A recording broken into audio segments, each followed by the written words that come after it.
Welcome to the Central Prairie Co-op podcast, your go-to source for all things agriculture.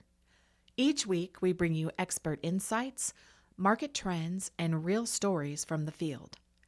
Whether you're a seasoned producer or joining us for the first time, there is something here for you. So, grab a coffee and let's dive into the business of agriculture from the ground up. Welcome to the Central Prairie Co-op podcast. Joining us today is Mark Stickney, producer and board member for Central Prairie Co-op, and Christian Heitschmidt, one of our sales agronomists. Welcome to the podcast. We are so happy to have you all here today. Let's dive right in. Mark, why don't you tell us a little bit about your farming operation and how long you have been a member of Central Prairie Co-op? Our farm is actually 2 miles west and 1 mile south of Chase. It's where I was raised ever since I was in junior high age. We grow mainly alfalfa, wheat, soybeans, milo, along with having a cow-calf operation with me and my brother. My dad brought us up putting up hay and raising cattle and trying to make a decent living. My wife, I'm married, my wife Mindy, and I also have 4 kids, Addison's 17, Kenneth's 15, Walker's 13, and then the one that keeps us alive is our little girl Evan, she's 5.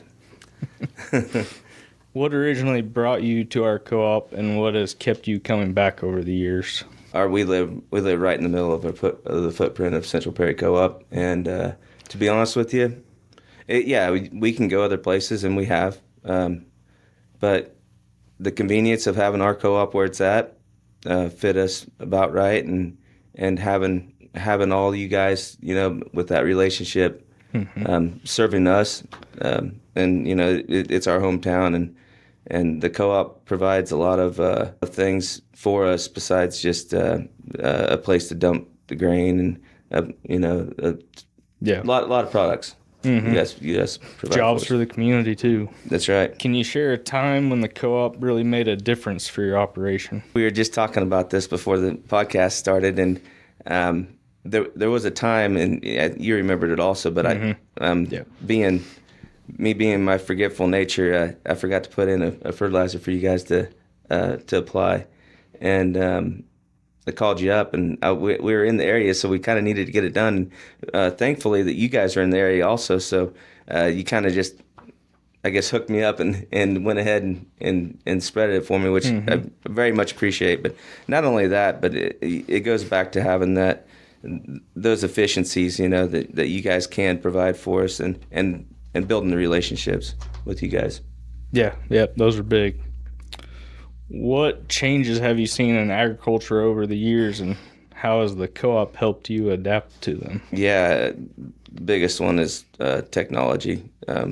From the guidance that we've had to the VRT rates. Co-op has the VRT spreaders now, and it's just amazing what you can do. With I think you can spread with 3 different.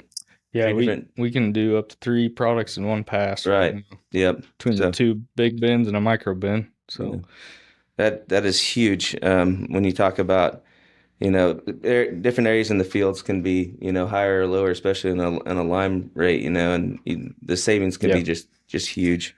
So I would say technology, and that's one of the reasons with that is that you guys having the equipment to do it. Yeah, and I'm not going to say it necessarily saves you money, but maybe you're putting the nutrients where the ground could produce the heavier side of the crop. Yep, and correct. Get you more bushels that way. How do sustainability practices show up in your operation, and what ways has the co-op supported these efforts? Well, you can go on the product side of it, which is things like humic acid or the nitrogen stabilizers and all that stuff that we put into the ground. You guys allow or have those products accessible to us. That's huge. Also, some of the other things that make it sustainable would be a no-till or a minimum till operations, you know. If you could give one piece of advice to other growers about getting the most value from the co-op, what would it be? That is a big one, but I've been talking about it a few other times here in the last questions, but relationship. It's a two-way street. I think the producer needs to be available and accepting of building a relationship. Yeah. Because I think once you do that, I think it opens up the avenues and defines the reasons why a co-op is actually there more clear. Mm-hmm. Makes conversations a little easier. Yes. And tough times too. Yep. But yeah, that's the most benefit I think that I can find, and not only that, but you guys supplying the knowledge to give back to us, like just like the producer meeting you had with Brant yesterday. Yeah. It's things like that we can't get to, but I have confidence in calling you and asking us, like, so what are they up to? Yeah, you know, exactly. what's the newest thing? Yeah.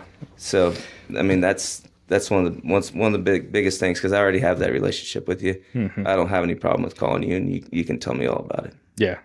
I can usually cross-reference about anything you throw at me. Yep. So would you call Christian your trusted advisor as you're making decisions about what to do out in the field? Yeah. Yeah. Yeah. And that's really what you strive to be, Christian. Yeah. Yeah. Yep. Yeah. Thank you so much, both of you, for joining us today.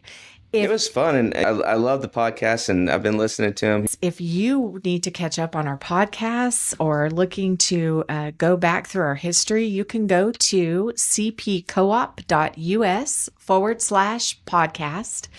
You can re-listen to our podcast, and you can also go there to subscribe. It is super easy and fast to subscribe, so don't forget to do that. If you have questions about your own farming operation, our sales agronomists would love to visit with you. Give us a call at 620-278-2470. And be sure to tune in next week to the Central Prairie Co-op podcast, where we talk all things ag from the ground up.